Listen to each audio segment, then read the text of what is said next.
السلام علیکم فرینڈس، کیسے آپ؟ I hope you very well. ایک مقدس شہر جس کو یروشلم یا پھر بیت المقدس کے نام سے بھی جانا جاتا ہے، یہ دنیا کا سب سے پرانا شہر ہے اور سب سے زیادہ جانیں اسی شہر کے حوالے سے لی گئی ہیں، اور جتنی لڑائیاں اس شہر کو پانے کے لیے لڑی گئی ہیں اتنی کسی بھی شہر کو پانے کے لیے نہیں لڑی گئی ہیں۔ کہتے ہیں اس شہر کا ذرہ ذرہ مقدس ہے۔ دنیا کا پہلا ایک ایسا مقدس شہر ہے جس سے تینوں ہی مذہب کی اور دھرم کی فیلنگز جڑی ہوئی ہیں، اور اس شہر کو یہودی لوگ، عیسائی لوگ اور مسلمان لوگ تینوں ہی مقدس مانتے ہیں۔ یہودی لوگوں کے مطابق ہماری دنیا کی شروعات اسی شہر سے ہوئی ہے، اور ابراہیم علیہ السلام نے اپنے بیٹے کی قربانی کی تیاری اسی شہر سے، اور اسی شہر میں وہ دیوار بھی موجود ہے جس کو یہودی مذہب کے لوگ سب سے زیادہ پوتر مانتے ہیں، اور یہ وہی جگہ ہے جس کو ویسٹ اینڈ وال، یہ دیوار گریا نام سے بھی جانی جاتی ہے۔ یہ دیوار اسی ہیکل سلیمانی کا بچہ جس کو ہزاروں سال پہلے حضرت سلیمان رضی اللہ تعالی عنہ کی طرف سے بنایا گیا تھا۔ وہیں دوسری طرف عیسائیوں کا ماننا ہے کہ حضرت عیسیٰ علیہ السلام کی پیدائش بھی اسی شہر سے، اور اسی شہر میں حضرت عیسیٰ علیہ السلام سولی پر چڑھائے گئے تھے۔ عیسائیوں کی مین جگہ یہی ہے۔ بات کریں اگر مسلمانوں کی تو اسی شہر میں الاقصی موجود ہے۔ اس کو اسلام میں تیسری سب سے پوتر جگہ مانی جاتی ہے۔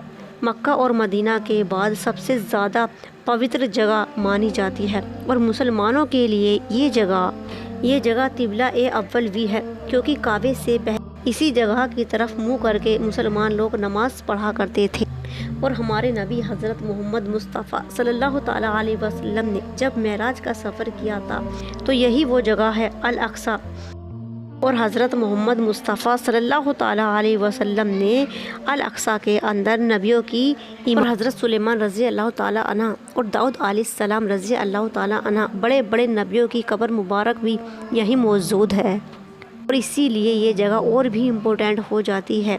اسی وجہ سے ہسٹری میں عیسائیوں اور مسلمانوں کے بیچ جنگ ہوتی رہتی ہے۔ مسلمان اور عیسائیوں کی یہ جنگ کئی صدیوں تک چلتی رہی اور چلتی آ رہی۔ کیا آپ کو معلوم ہے اس شہر کی شروعات کیسے ہوئی تھی؟ چلو جانتے ہیں۔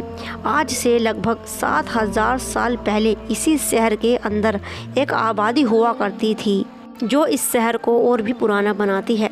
اسی شہر میں سب سے پہلے حضرت داؤد علیہ السلام نے فتح کیا تھا۔ یہ وہی داؤد علیہ السلام ہیں جنہیں عیسائی دھرم میں اور یہودی دھرم میں ڈیول کے نام سے جانے جاتے ہیں۔ حضرت داؤد علیہ السلام نے اس شہر کو فتح کر کے اپنے شہر کی راجدھانی بنایا۔ حضرت داؤد علیہ السلام نے اسی شہر پر 33 سال تک حکومت کی۔ پھر ان کی یہ حکومت ان کے بیٹے سلیمان رضی اللہ تعالی عنہ کے پاس چلی گئی۔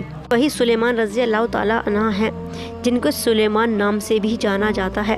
حضرت سلیمان رضی اللہ تعالی عنہ ہیکل نام کی ایک عمارت کو بھی بنایا تھا، کے اندر تابوت سکینہ رکھا گیا تھا۔ تابوت سکینہ بہت خاص ہوا کرتا تھا۔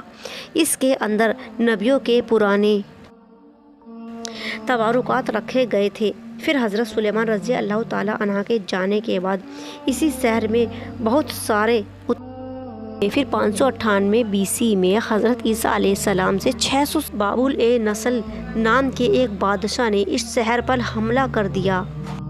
حملہ کر کے بابل نسل نے پورے شہر کو برباد کر دیا، اور ہزاروں بنی اسرائیل کو موت کے گھاٹ اتار دیا گیا، اور یہودیوں کو غلام بنا کر کابل لے گئے، اور اسی بیچ وہ ہیکل سلیمان کی عمارت بھی برباد ہو گئی۔ اسی بیچ وہ سکینہ تابوت ایسے غائب ہوا کہ اس کا آج تک کسی کو کوئی بھی پتہ نہیں چلا ہے۔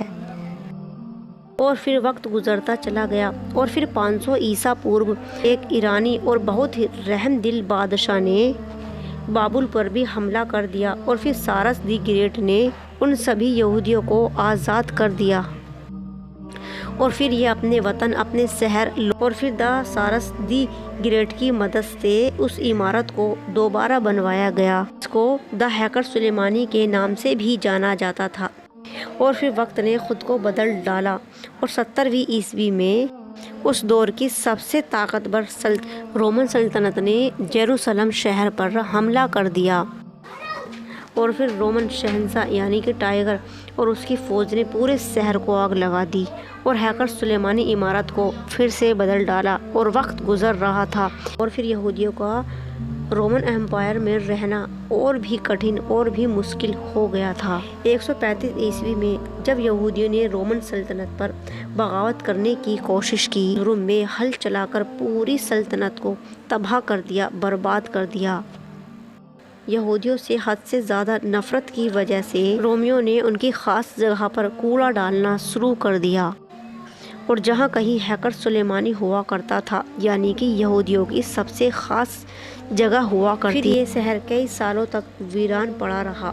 پھر 668 عیسوی میں مسلمانوں کے دوسرے خلیفہ یعنی کہ عمر رضی اللہ تعالی عنہ نے فتح کر لیا، اور پھر یہ شہر مسلمانوں کے ہاتھ میں وقت پر عیسائی لوگ بھی اس شہر کو حاصل کرنے کی کوشش کرتے رہتے تھے، لیکن مسلمانوں کی آپس میں رنجش کی وجہ سے مسلمانوں کی خلافت کمزور پڑ گئی، اور پھر 1000 عیسوی میں عیسائی لوگوں نے اس شہر کو حاصل کر لیا۔ بٹ عیسائیوں کے انڈر میں گئے ہوئے اس شہر کو کچھ ہی وقت گزرا، پھر ایک نیا نام ابھر کر آیا، حضرت علاء الدین ایوبی۔ یہ وہی علاء الدین ایوبی تھے جنہوں نے بچپن سے ہی قسم کھائی کہ یہ یہودی لوگوں سے اس شہر کو حاصل کر کے ہی رہیں گے۔ پھر 1887 میں 100 سال سے پہلے ہی یہ شہر مسلمانوں کے ہاتھ میں آ گیا اور علاء الدین ایوبی نے اس شہر کو حاصل کر لیا۔